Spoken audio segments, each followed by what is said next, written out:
Quero saudar a igreja com a graça e a paz do Senhor Jesus.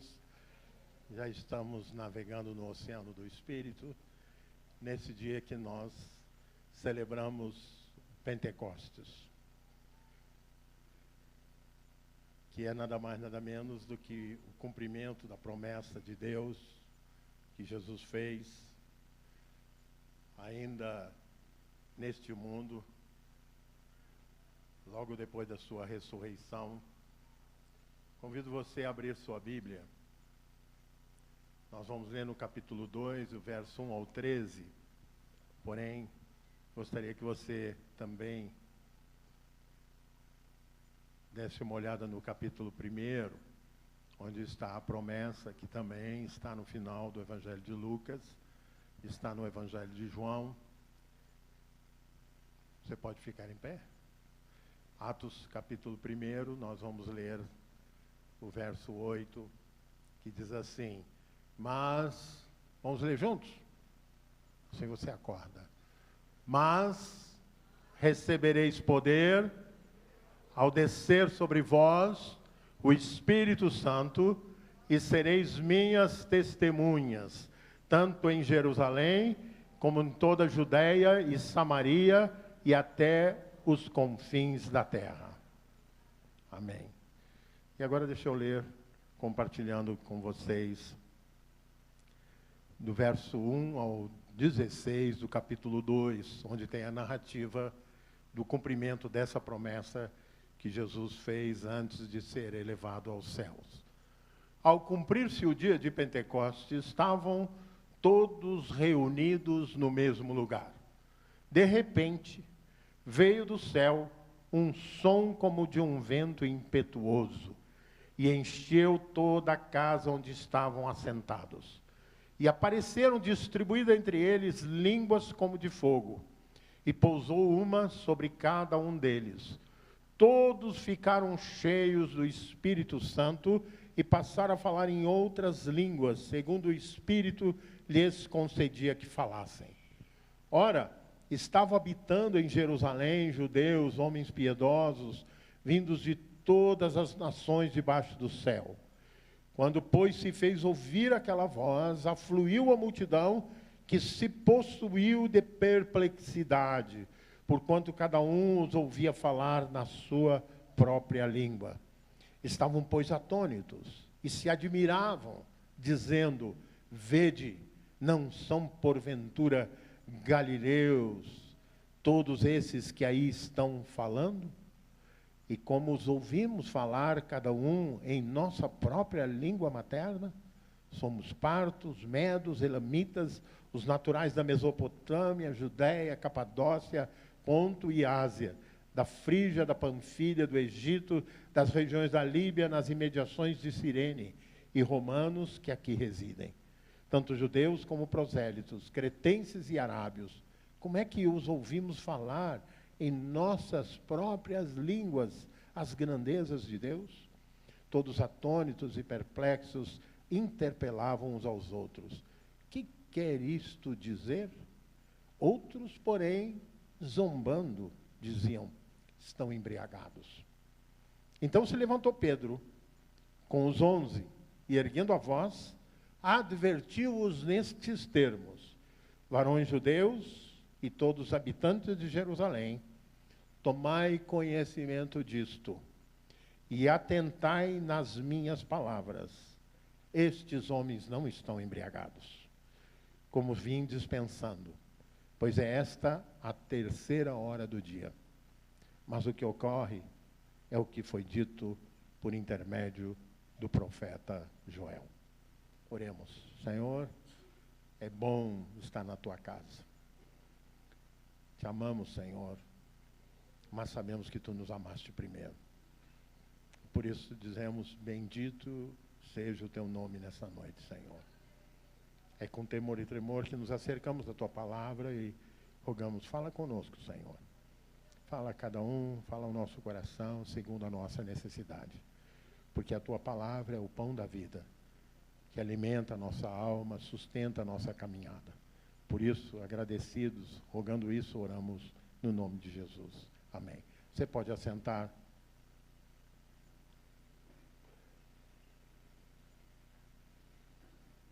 Pentecostes, amados irmãos, é nada mais, nada menos do que o que se cristalizou na história de Israel como a festa das primícias.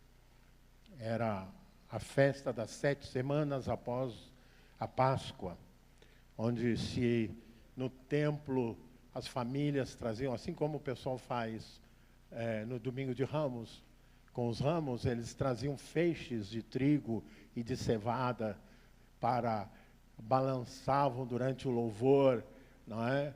Para dizer: o Senhor é bom, a sua misericórdia dura para sempre, e o seu cuidado e o seu amor dura de geração a geração. Então era a festa da colheita.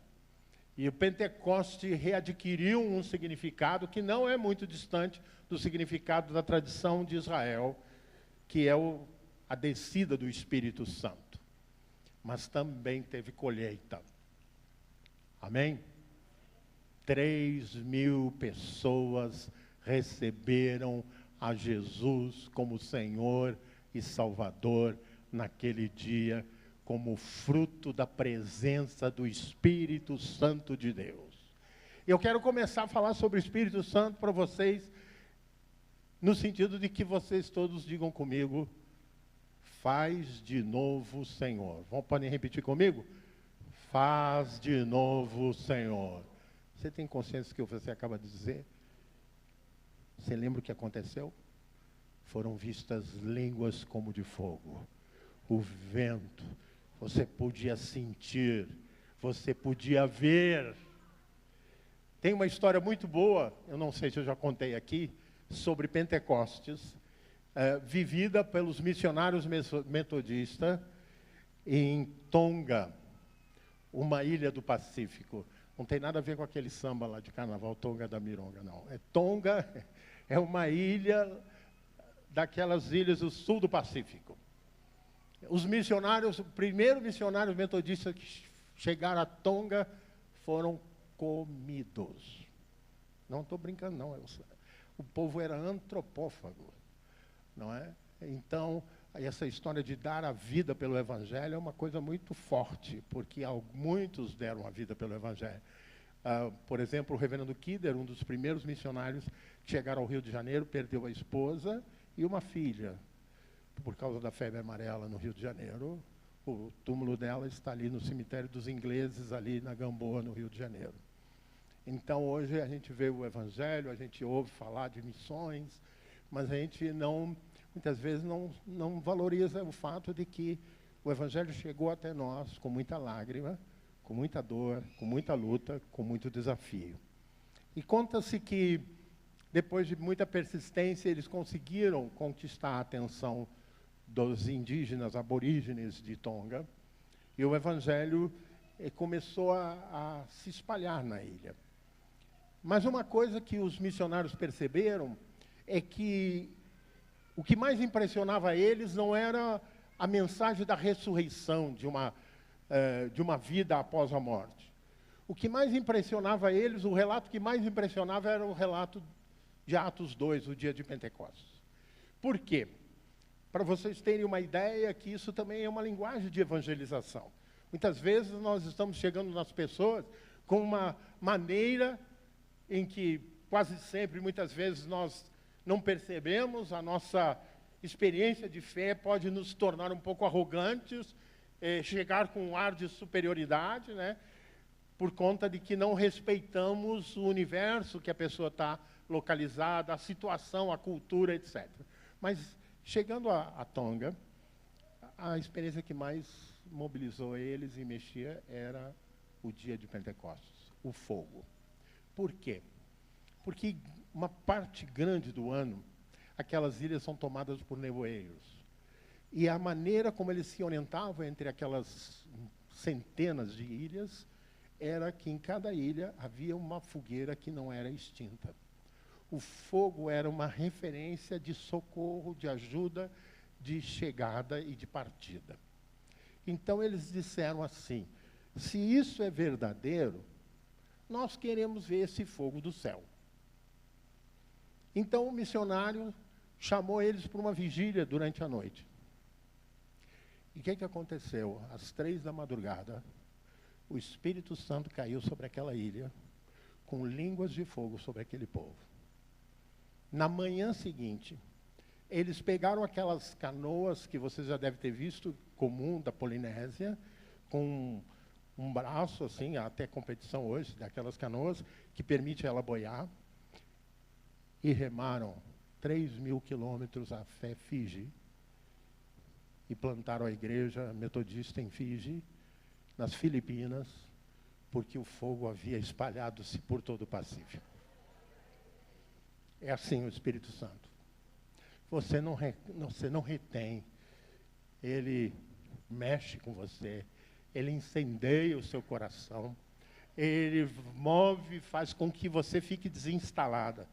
A experiência do Espírito é uma experiência em que há um vento forte, mas é um vento forte. Não sei quantos viram, há muito tempo atrás, um filme chamado Twitter, né, que era sobre vendavais e tornados, pessoas que pesquisam sobre isso, né? E você já deve ter visto isso. Nós, no Brasil, não temos muito disso, às vezes no Sul ou no Nordeste, mas no Caribe é muito comum. Agora mesmo, recente, teve uma tempestade dessa na Península do México. E ele carrega casas. Não sei se é fantasia ou é verdade, mas no filme você vê uma cena em que até uma vaca está voando carregada pelo vendaval.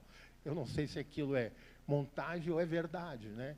Porém, um vento que carrega e destrói casas, carregar uma vaca não deve ser muito complicado. Mas o que eu quero dizer é que o Espírito Santo é um vento que tira você da imobilidade. O Espírito Santo é um vento que tira você da sua instalação. O Espírito Santo tira você da sua zona de conforto e ajuda você a entrar na experiência da glória, do poder de Deus, aquilo que você nunca pensou, aquilo que você nunca imaginou, aquilo que você nunca esperou, vai acontecer quando o Espírito de Deus varrer a sua vida e a sua casa. Pode ser sentido. Mas o texto diz que foram vistas. Na tradução normal, diz assim, apareceram. Mas eu prefiro a linguagem ativa, foram vistas. Ou seja, a ação do Espírito Santo pode ser, sim, vista. Certamente, você que está aqui já deve ter visto muito disso, não é verdade? Eu lembrava essa semana, na reunião do discipulado, com o bispo Mano, que certa feita eu peguei um voo para pregar num encontro de avivamento em Vitória da Conquista. E era um encontro de avivamento, eu tinha me preparado mensagem, tudo, para pregar para o povo, uma reunião que eu esperava ter cerca de 600, 700, 800 pessoas. E por razões ocasionais de Deus, né, o voo chegou um pouco antes, e o pastor que ia me apanhar não estava no aeroporto, um aeroporto pequeno. E quando eu aterrissei, eu cheguei naquele hall, um aeroporto pequeno, tinha ali uma, duas lanchonetes, umas lojas das empresas de aviação, uma loja de venda de papéis e revistas, e tinha um vendedor de loteria. E ele veio com um bilhete assim na mão, na minha direção. Parou na minha frente e disse, este número tem a sua cara, aqui está a sua sorte grande. Eu olhei para ele e falei assim, eu já tirei a sorte grande. Você chegou atrasado. Aí quem levou o susto foi ele. Falei, eu recebi Jesus como Senhor e Salvador. E Ele fez uma obra indescritível na minha vida e quer fazer na sua. Ele falou, conta mais.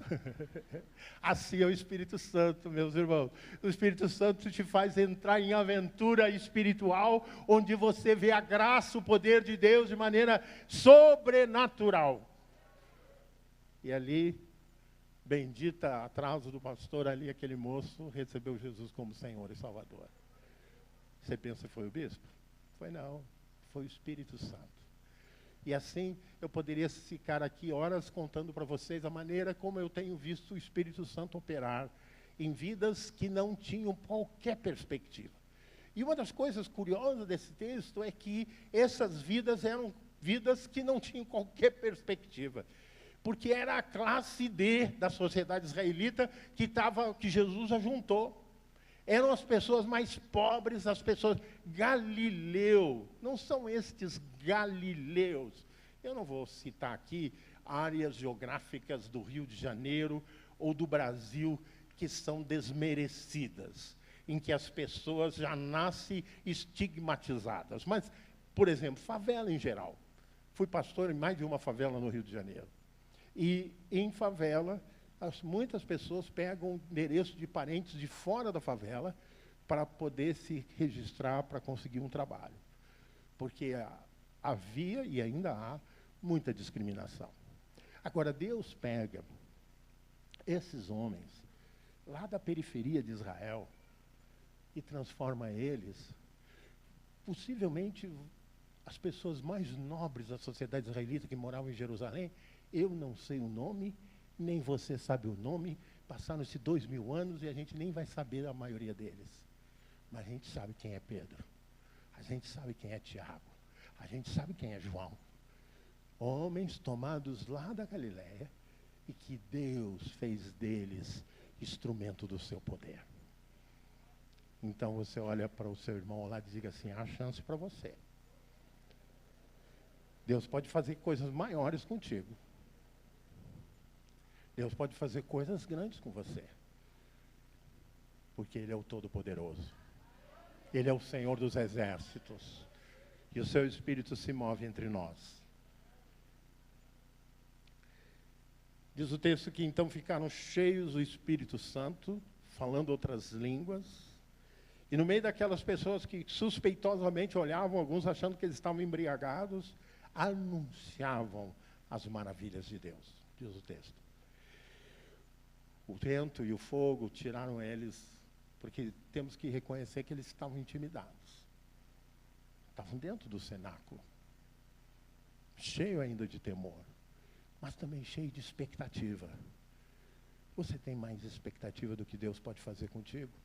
Aumente as suas expectativas, porque se você der lugar a Deus, Ele fará coisas extraordinárias, como fez no dia de Pentecostes. Sabe, uma das características desse dia foi que o céu se abriu. Diz o texto claramente, volte comigo. De repente, versículo 2, veio do céu. Diga para o seu irmão, veio do céu. Veio do céu. Quando o céu se abre, meus irmãos, coisas sobrenaturais acontecem. E eu vou falar para vocês pelo menos 6 coisas que acontecem além do Pentecostes. A primeira delas, quando você oferece o seu dízimo, o céu se abre sobre você. Está escrito na Bíblia. Você pode abrir Malaquias 3:10 comigo?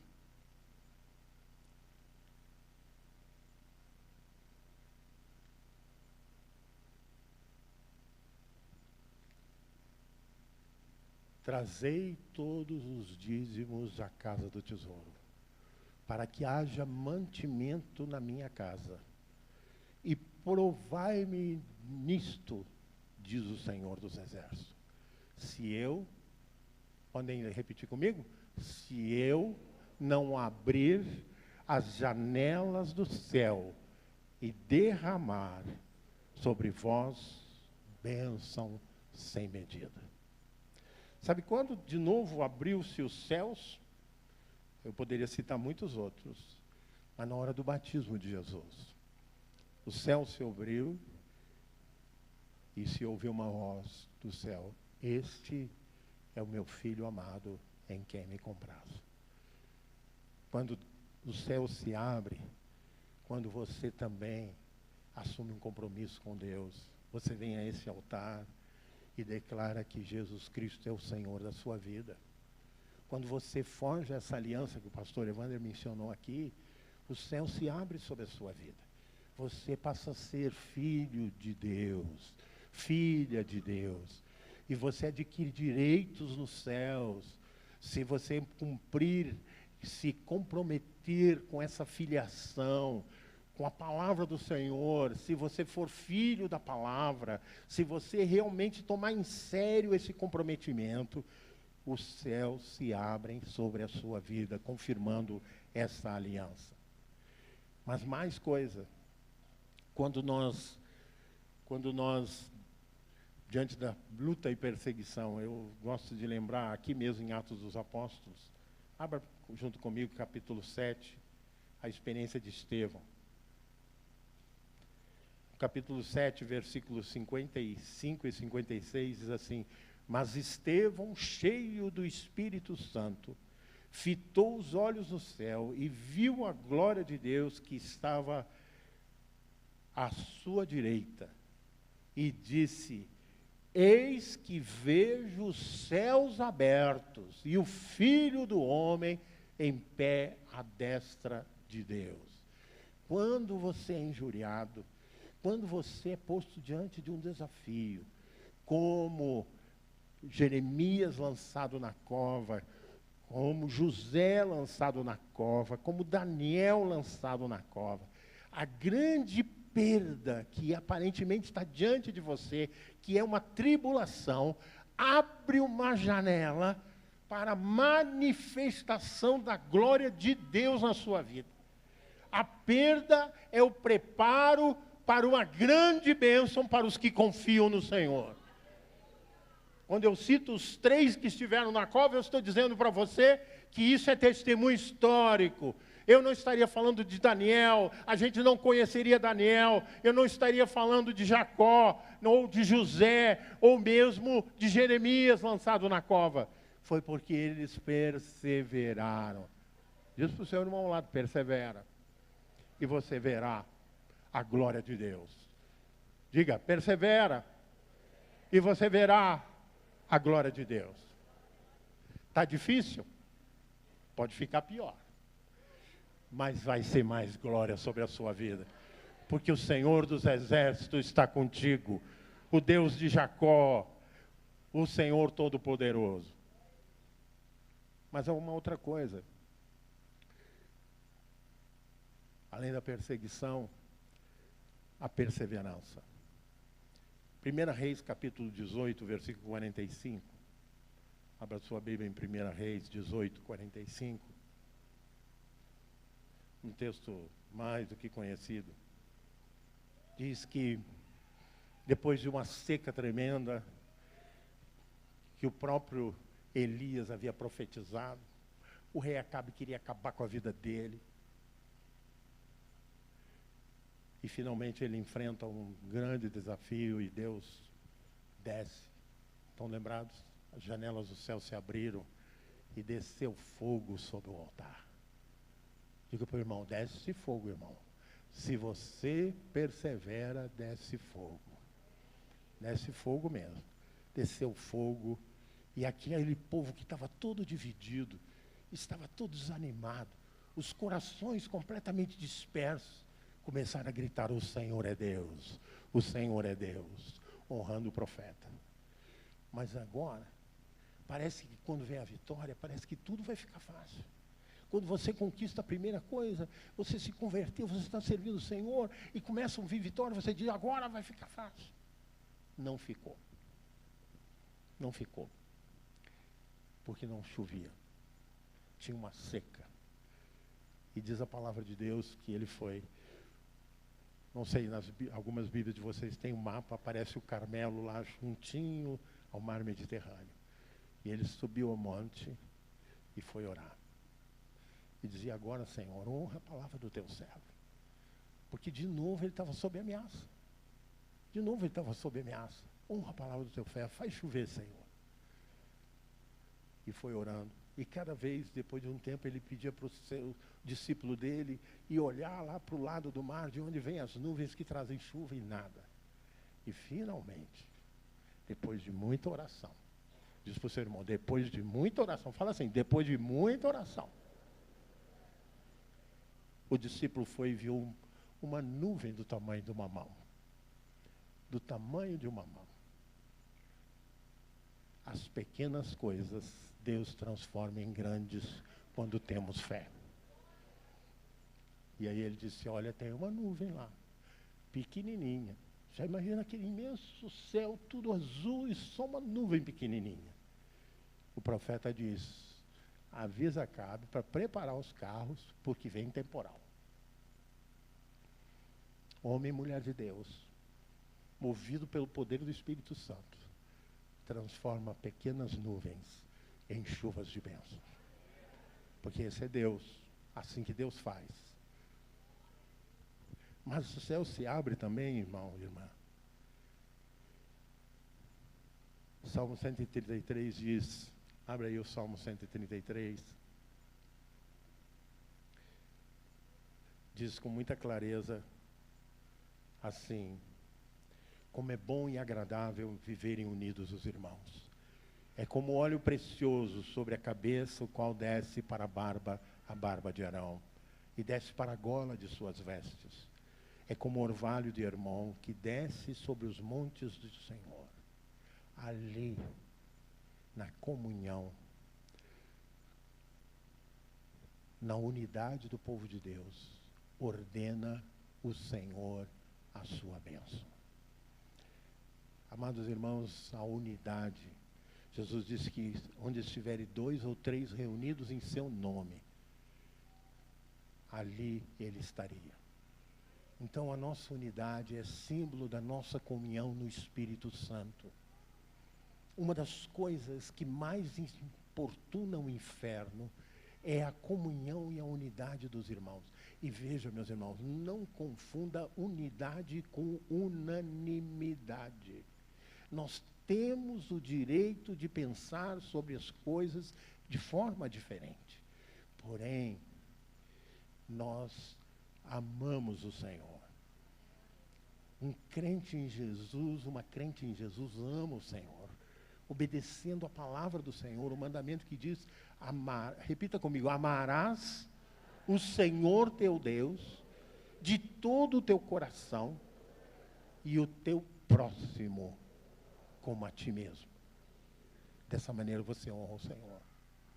Então, a unidade é que no essencial, ou seja, no amor a Deus, no amor uns aos outros e no respeito de honra uns aos outros, a Bíblia diz que temos que honrar uns aos outros. Nós preservamos a unidade do Espírito Santo pelo vínculo da paz, ensina o apóstolo Paulo.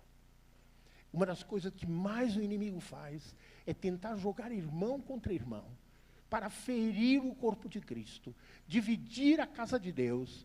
Quando você perceber que alguém está lançando farpas contra outro irmão, diz, vamos orar por ele. Porque a Bíblia diz que a única dívida que você nunca paga é o amor com que amamos-nos uns aos outros. E isto é sinal da presença do Espírito de Deus. Ele gera esse amor. E todo o tempo, o adversário tenta semear contenda e divisão para quebrar a unidade do Espírito no vínculo da paz. Então, preservar a unidade do Espírito através do amor pelo Senhor. E quem ama o Senhor, ama o irmão. Porque quando você não consegue amar o irmão, você abre uma fenda na ação do Espírito na sua vida. E você leva prejuízo. E traz prejuízo para o corpo de Cristo. Então, honrar a Deus, honrar o irmão. Uma das coisas que preserva a unidade é você ter em honra os seus líderes espirituais. Uma das primeiras semeaduras que o inimigo faz é levante contra o líder espiritual. O líder não está sempre certo, não, irmãos. O líder pode estar errado. Mas é Deus que cuida dele, não é você. É Deus que cuida dele. Ore para que ele esteja em sintonia com o Senhor. O que você tem que fazer é amá-lo, interceder, seja o líder da sua célula, seja o líder do seu grupo societário e, acima de tudo, os seus pastores. Porque isso preserva a unidade do Espírito e abre as janelas do céu sobre a tua vida, sobre a igreja, sobre o povo de Deus, sobre a obra que estamos incumbidos de fazer aqui, nessa cidade, nesse país. E por fim, Eu convido você a ficar em pé agora.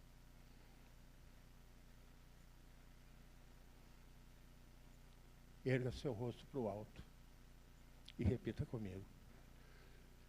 Jesus, eu te amo. Jesus, eu te amo. Isso é adoração. Nós estamos adorando ao Rei dos Reis, o Senhor dos Senhores. Eu queria convidar o Ministério Louvor para nós cantarmos de novo esse Te Deus, Santo, Santo.